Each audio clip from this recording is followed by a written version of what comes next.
দলনেতা, প্রধানমন্ত্রী এবং সংসদ সদস্য একই ব্যক্তি হতে পারবেন না। প্রার্থীর বয়স নির্বাচনে অংশগ্রহণের ক্ষেত্রে যেন 23 করা হয়। প্রধানমন্ত্রীর বিরুদ্ধে অনাস্থা ভোট দেয়া যাবে।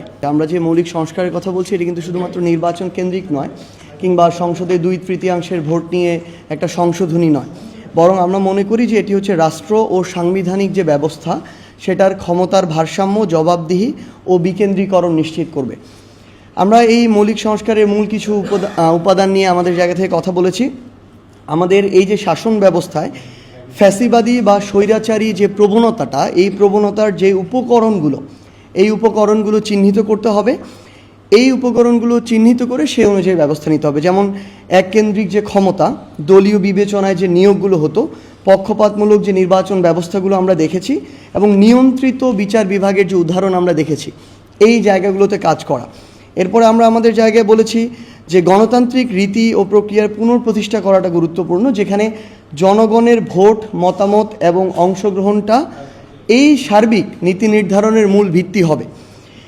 ক্ষমতার ভারসাম্য এবং বিকেন্দ্রীকরণটা নিশ্চিত করা গুরুত্বপূর্ণ, এটা আমরা আমাদের জায়গা থেকে জোর দিয়েছি, যাতে একজন ব্যক্তি, একটি দল বা একটি প্রতিষ্ঠান পুরো শাসন ব্যবস্থার উপরে একচেটিয়া নিয়ন্ত্রণ আর আরোপ না করতে পারে। প্রধানমন্ত্রীর ক্ষমতার ভারসাম্য, স্বাধীন ও শক্তিশালী নির্বাচন কমিশন, সংবিধান সংশোধনের ক্ষেত্রে গণভোটের বিধান, যে গুরুত্বপূর্ণ বিষয়গুলো যদি থাকে সেক্ষেত্রে বিচার বিভাগের স্বাধীনতা, সাংবিধানিক পদে নিয়োগ, নির্বাচনকালীন অন্তর্বর্তী সরকার, দুদক সংস্কার, স্থানীয় সরকার ব্যবস্থা যেটা আছে এটার সংস্কার এবং জনপ্রশাসন সংস্কার, এগুলো হচ্ছে টপিক যেগুলো নিয়ে আমরা আমাদের জায়গা থেকে কথা বলেছি। আমরা এই জায়গায় দ্বিকক্ষ বিশিষ্ট আইনসভার কথা বলেছি, যেখানে আমাদের যে নিম্নকক্ষ সেটি হবে আমাদের আসন ভিত্তিক এবং আমাদের যে উচ্চকক্ষ সেটি হবে ভোটের আনুপাতিক হারের ভিত্তিতে। সংসদ সদস্যরা পার্লামেন্টে স্বাধীনভাবে তাদের মতামতটি প্রকাশ করতে পারবে।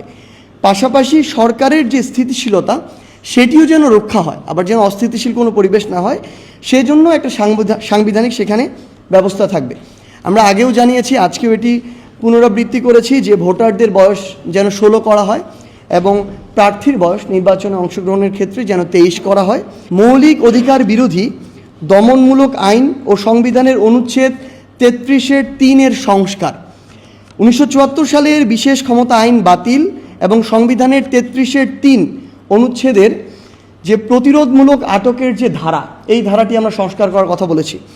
কারণ আমরা দেখেছি এরকম অসংখ্য আটক বছরের পর বছর ধরে, মন চেয়েছে, পটেনশিয়ালি তাকে মনে করেছে তার জন্য, তার নির্বাচনের জন্য থ্রেট, তার এলাকায় আধিপত্যের জন্য থ্রেট, তাকে তুলে এনেছে, কোনো কারণ জানা নেই, কেউ জানে না, যাকে এনেছে সেও জানে না।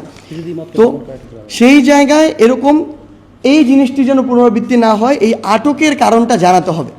প্রধানমন্ত্রী সর্বোচ্চ 2 মেয়াদে থাকতে পারবেন। দলনেতা, প্রধানমন্ত্রী এবং সংসদ সদস্য একই ব্যক্তি হতে পারবেন না।